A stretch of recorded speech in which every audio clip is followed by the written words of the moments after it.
Kasalukuyan ka bang nasa isang relasyon kung saan pakiramdam mo ay para kang robot na ginagawang kontrolado? Lahat ng desisyon at plano, puro siya lang yung may gusto. Ni hindi man lang tinatanong yung opinyon mo. Masyado siyang makapit sa'yo. Masyado kang bantay sarado. Hindi kanya literal na sinasakal, pero ramdam mo yung pagkahingal.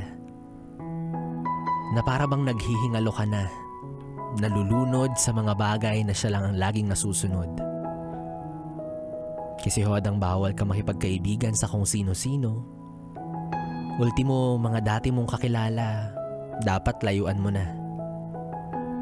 Maski sa mga kamag-anak mo, unti-unti ka na niyang nilalayo.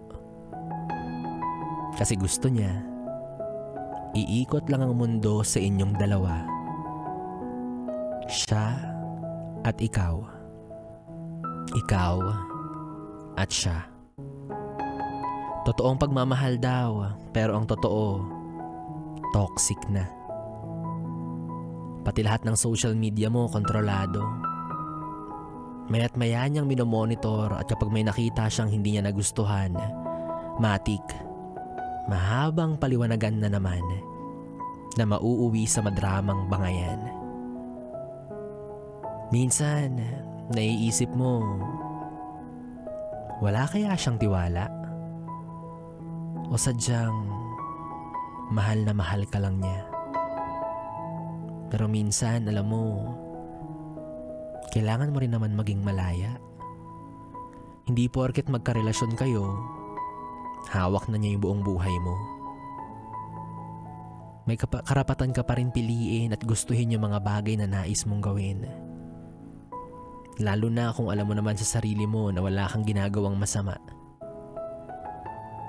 Kaya kung pakiramdam mo nasasakal ka na, subukan mo ring kausapin siya at umalma. Pero kung feeling mo mas pinaghigpitan ka niya, sakmalin mo na. Ginagawa kang aso, tinatalian ka sa liig, gagatin mo, patulan mo. Huwag kang papaalipin. Sino ba yan? Pogi ba yan? Maganda ba yan? Diba? Kung hindi naman, umalma ka. Huwag kang pumayag na ginaganyan-ganyan ka. Ganda-ganda mo. Yeah. Well, anyways, yes, friend, kung Bibi, tuloy-tuloy pa rin ang ating Bibi Time dahil kasama mo pa rin ako, DJ B-Boy Bibo. Dito pa rin at dito ka lang sa istasyong No Problem, ang 101.1, Yes, FM.